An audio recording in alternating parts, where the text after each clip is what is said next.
Hi, Robin Jackson here with your Monday Morning Mindstep, where every single week I show you one simple step that you can take to turn your school into a success story with the people and resources you already have.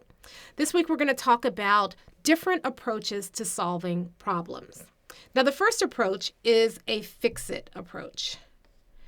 And whenever you approach a problem and you say, this is a problem, I have to fix it, it results in blame, shame, and judgment. And that's because when you come in with a fix-it approach, you are assuming that something or someone is broken. And you're frustrated by that. So I'm going to go in and fix it. And so you end up blaming the person or the problem. You end up making people feel ashamed because they are part of the problem. And you end up judging people. So we don't want to do the fix-it mindset. Now, the next one is we say, okay, I'm not going to try to fix it. I'm just going to try to focus on improving.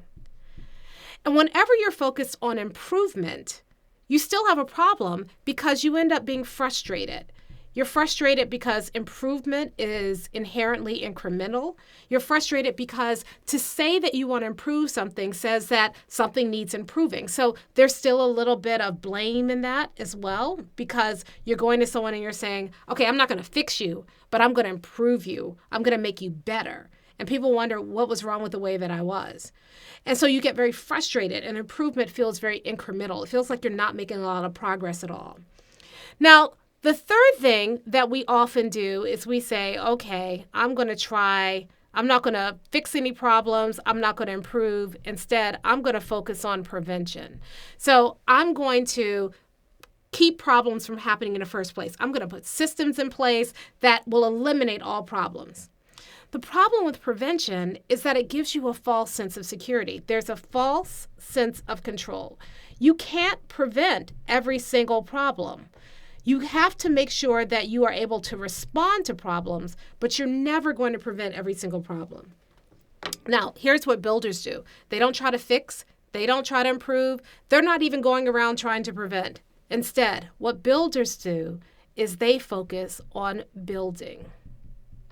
And what I mean by that is that instead of focusing on their problems, builders are focused on the future. What can I build today that will give me a better school tomorrow?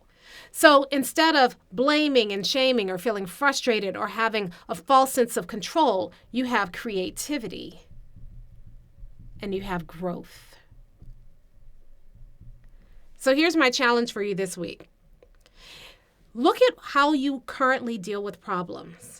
If you're in the fix-it mode and the improve mode and the prevention mode, I want you to try to take a step back and instead of trying to fix problems, ask yourself, what can I build today that will make this problem irrelevant tomorrow?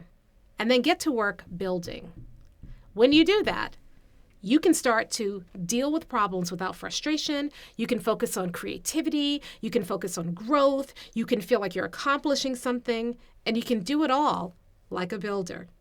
Now, if you want our help in learning how to approach your problems from a buildership mindset, then I invite you to join me at an upcoming Builders Lab. To get your ticket, simply go to mindstepsinc.com/builders-lab. That's mindstepsinc.com/builders-lab.